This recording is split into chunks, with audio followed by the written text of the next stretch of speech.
All right. Oh, and now I guess I can show the whole screen. Yeah, there you go. Okay. Well, okay. This is, again, week 14, second hour. We've just finished David Copperfield, which, of course, you should watch. Judy, you should watch the movie on your own without my interruptions and comments. But next we're reading something we can really get away with, showing everything for, and that is the story by Ray Bradbury called I Sing the Body Electric. And I love it. It's so good. I got into reading a lot of certain authors when I was like in maybe my early teens, or like from 11, maybe 10 years old, and I read all the Ray Bradbury books that I had in my dad's collection on the shelves, the bookshelves that he made himself with my help. And this is one of my favorite stories. The story, I Sing the Body Electric, was printed and published in a book by that name, but it is just one of the stories. And the adaptation we will see later is written also by Ray Bradbury. The script was written by him. So you got to trust that, at least he intended for all this to appear both in the story and in the video. And that is called The Electric Grandmother. The main thing that I really like about Ray Bradbury's writing is, I always think of it as rhapsodic, like a instrumental rhapsody full of passion and excitement and wonder. And this is a representative of that style. And I hope that I can give you a feeling for what the story feels like to be read aloud, because I will read part of it aloud. Many authors will be content just to give like factual information and stuff like that, just the dialogue and he said or something. Bradbury goes into almost musical, what should I say, kind of a rhapsody, yeah. And so this, the story as it starts here, is told by a first-person narrator, and it's being told by an older man remembering his childhood. Ray Bradbury had a special interest in memories of childhood and stories about children. He wrote a lot. I'll tell you a little story about Bradbury. At first, he knew he wanted to be a writer, and he started out by publishing stories, individual short stories, and selling them to magazines. And he had done quite a few. Some of them were related to each other in theme or topic or location and such. And so one time he came to a book publisher, hoping to get a book published. He says, I want to write a novel of this or the other. Publisher told him, well, we like your writing, but we need something that's book length. All of the things you've shown us so far are short stories, but we need something longer to publish. And at that point, Bradbury had not started a novel yet, but he got the idea to take the stories that he has already published and some new ones too, and to put them together, grouped on theme. The name of the book that he assembled from his old stories and his new ones is The Martian Chronicles, the first book-length piece that he wrote. But it wasn't necessarily a narrative of, specific characters, over a period of years or whatever. Instead, they all had, as a location in the story, they all had Mars in common. And so he put them together. Wait a minute. Well, this is true, but I think maybe I'm getting two stories mixed up. Let me try this version. He had written a bunch of stories that could be related if they had, they could be put together if they could find some common theme. And so what he did is he wrote basically a frame story. He had all these individual stories. And the story that he wrote to introduce the book, introduce the idea of how the book is organized.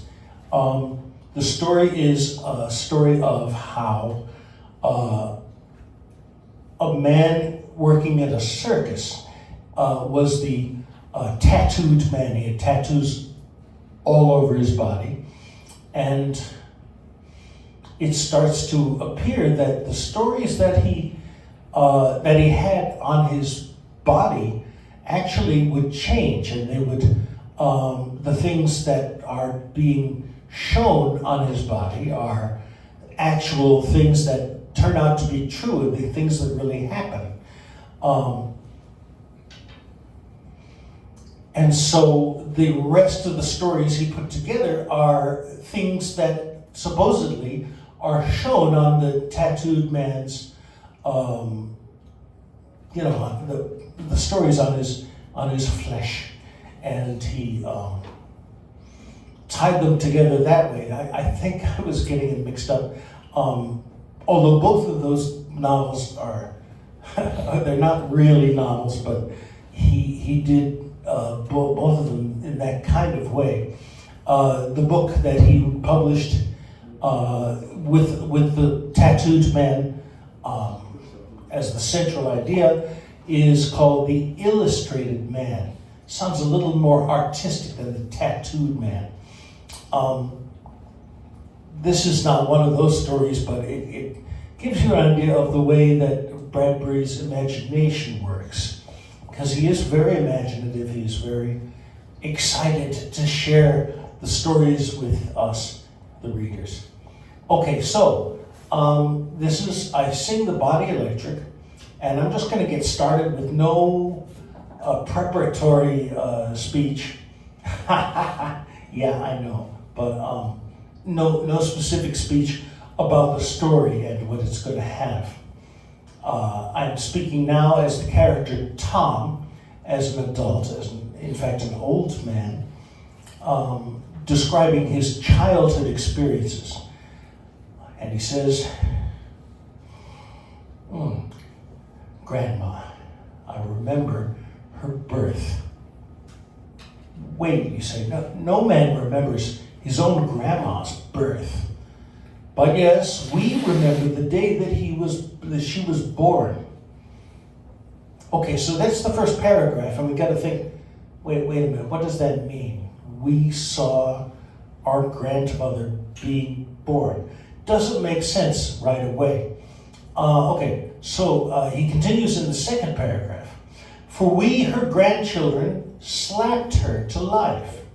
Now, when a baby is born, usually the doctor will smack the baby's bottom so that it will take a breath and, cry and be, brought into the world alive. And so that's what we did, Tom says. We slapped her to life.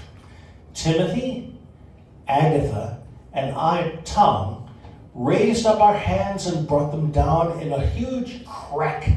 We shook together the bits and pieces, parts and samples, textures and tastes, humors and distillations that would move her compass needle, north to cool us, south to warm and comfort us, east and west to travel around the endless world, glide her hands to know us, mouth us to sing mouth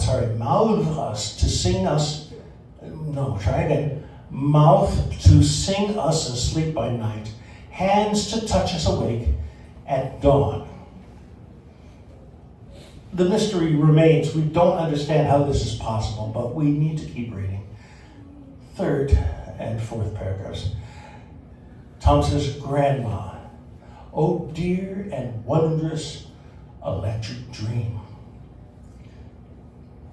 When storm lightnings rove the sky, making circuitries amidst the... I'm having trouble speaking, sorry. When storm lightnings rove the sky, making circuitries amidst the clouds, her name flashes on my inner lid. Sometimes I still hear her, ticking, humming above our beds in the gentle dark. She passes like a clock ghost in the long halls of memory, like a hive of intellectual bees, swarming after a spirit of summers lost. Sometimes I still feel the smile I learned from her, printed on my cheek at 3 in the deep morn. As you can see, he's not just telling a straight, boring story. He's making a kind of fantasy of his story. And in paragraph 5, we say, we see us, the reader, responding to the narrator, saying, all right, you cry. What was it like the day your damned and wonderful, dreadful, loving grandmother was born? Made a couple of mistakes, sorry. It was the week the world ended. Our mother was dead. Okay, we still don't know how it's possible that we were able to see Grandma being born, but he's working on it.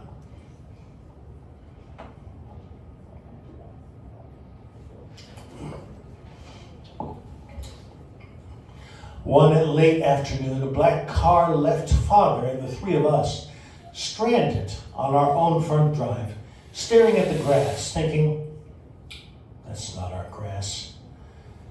There are the croquet mallets, balls, hoops, yes, just as they fell and lay 3 days ago when Dad stumbled out on the lawn, weeping with the news. There are the roller skates that belonged to a boy, me, who will never be that young again. And yes, there the tire swing on the old oak, but Agatha, afraid to swing. It would surely break, it would fall. In the house? Oh, God. We peered through the front door, afraid of the echoes we might find confused in the halls, the sort of clamor that happens when all the furniture is taken out and there is nothing to soften the river of talk that flows in any house at all hours. And now the soft, the warm, the main piece of lovely furniture was gone forever. The door drifted wide. Silence came out. Somewhere a cellar door stood wide and a raw wind blew damp earth from under the house. But I thought, we don't have a cellar. Well, said Father, we did not move. Okay, this is just the beginning. I want to take a little bit of time to prepare myself here. Okay. In the adaptation, Ray Bradbury appears to have made the decision to,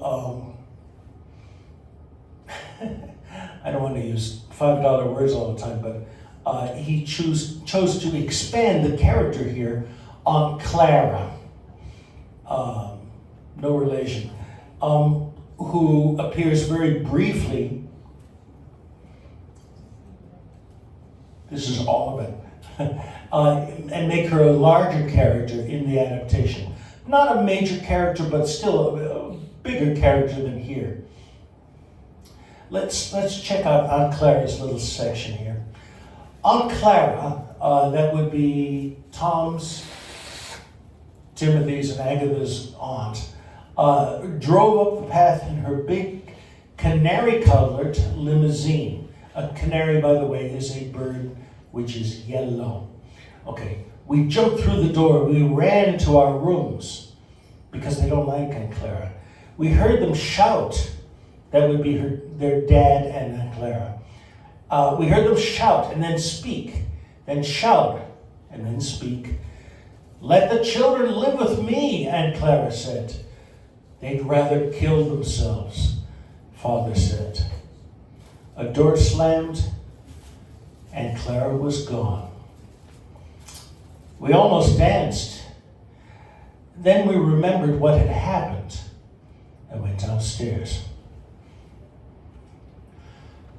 Father sat alone talking to himself, or to a remnant ghost of Mother left from the days before her illness, but jarred loose now by the slamming of the door.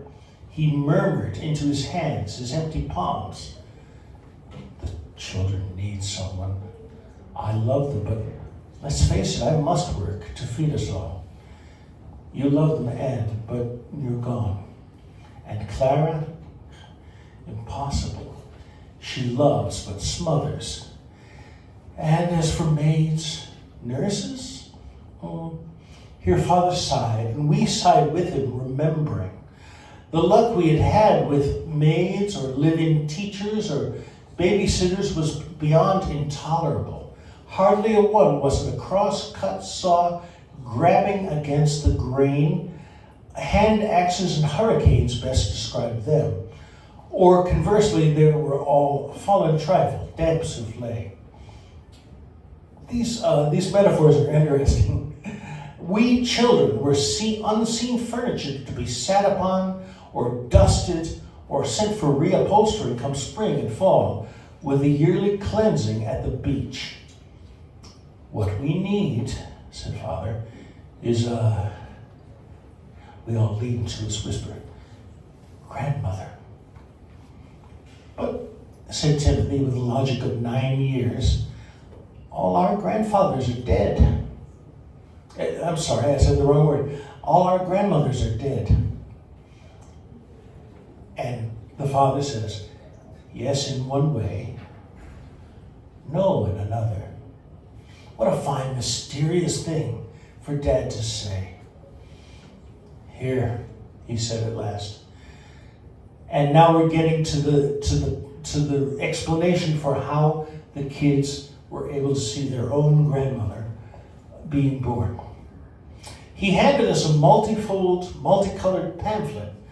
We had seen it in his hands off and on for many weeks, and very often during the last few days. Now, with one blink of our eyes, as we passed the paper from hand to hand, we knew why Aunt Clara, insulted, outraged, had stormed from the house. Timothy was the first to read aloud from what he saw on the first page. "I sing the body electric." He glanced up at Father, squinting. "What the heck does that mean?" "Read on." Agatha and I glanced guilty around the room, afraid Mother might suddenly come in to find us with this blasphemy, but then nodded to Timothy, who read, Fantocini, Father prompted. "Fantocini Limited. We shadow forth the answer to all your most grievous problems.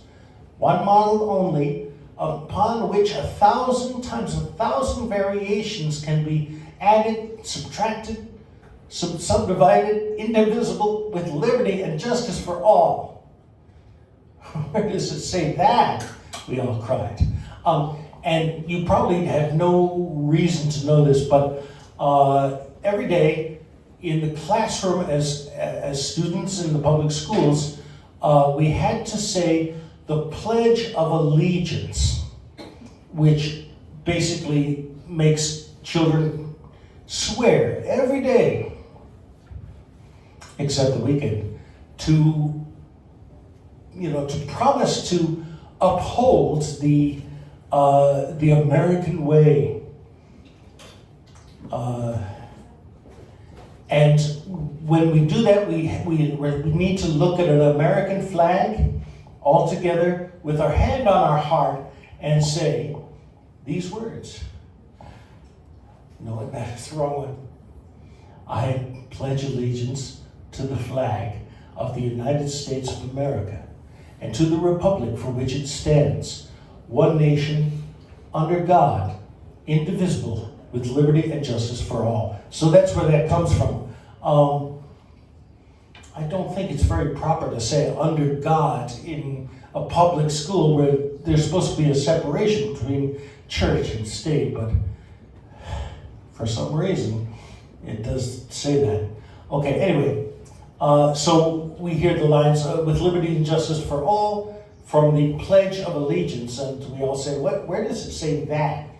And Timothy continues, it doesn't. Timothy smiled. For the first time in days, I just had to put that in. Wait, he read on.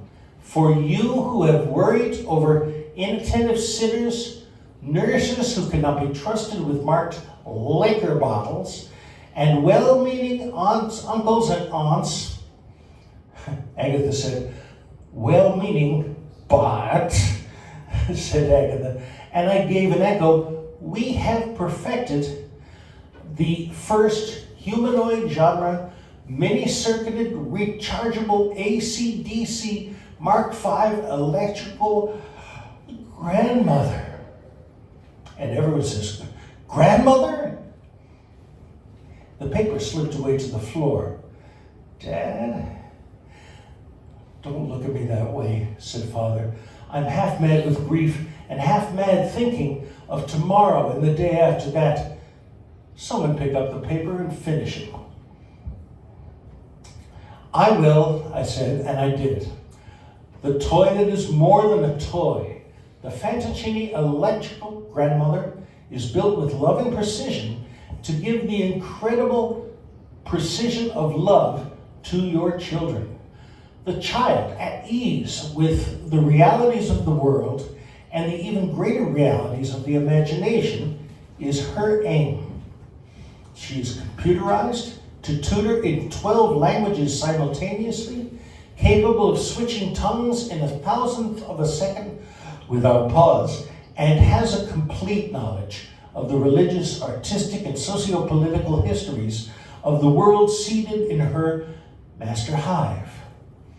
How great, said Timothy. It makes it sound like we were to keep bees, educated bees. Shut up, said Agatha. Above all, I read, this human being, for human she seems, this embodiment and electro-intelligent facsimile of the humanities, will listen, know, tell, react, and love your children insofar as such great objects, such fantastic toys can be said to love, or can be imagined to care. This miraculous companion, excited to the challenge of large world and small, inner sea or outer universe, will transmit by touch and tell said miracles to your needy. Our needy, murmured Agatha. Why, we all thought sadly, that's us. Oh yes, that's us. I finished. We do not sell our creation to able-bodied families where parents are available to raise, effect, shape, change, love their own children. Nothing can replace the parent in the home. However, there are families where death or ill health or disablement undermines the welfare of the children. Orphanages seem not the answer. Nurses tend to be selfish, neglectful, or suffering from dire nervous afflictions. With the utmost humility then, and recognizing the need to rebuild, rethink, and regrow our conceptualizations from month to month, year to year, we offer the nearest thing to the ideal teacher, friend, companion, blood relation.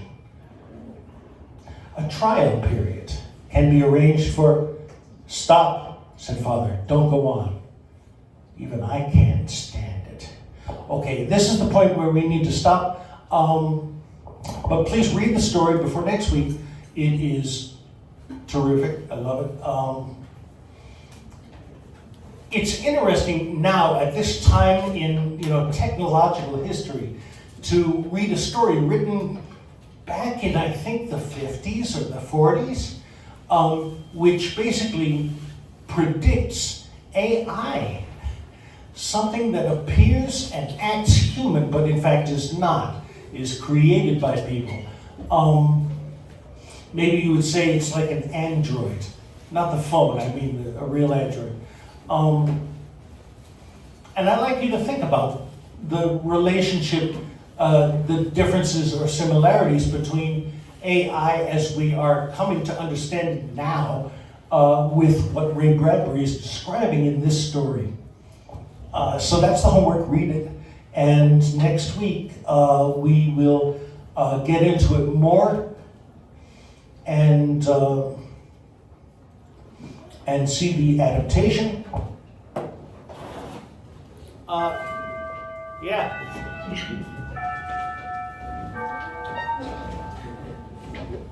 Have a good week.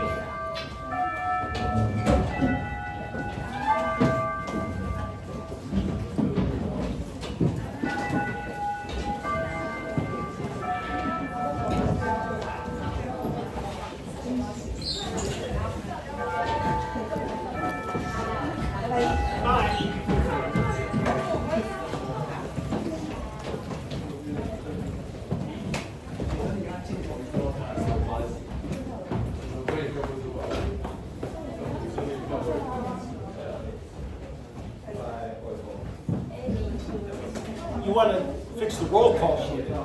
Okay. There's Ed B. That's almost right. Ellie, okay, here you are.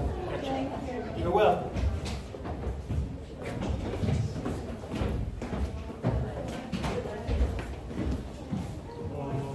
Hi, Martin. Martin, yes. Martin, rather close to the top, I thought. On the other hand, I see. Okay. At B. Oh, there you go. Does that mean 8B? Thank you. You're welcome. All right.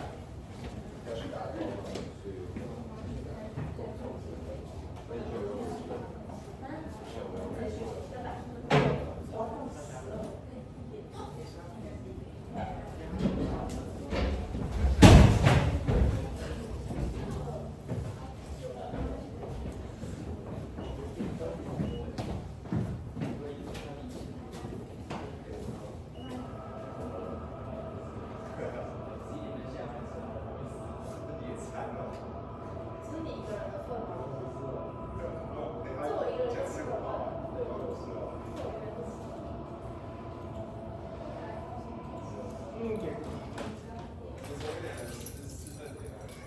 All right. We'll see you next time.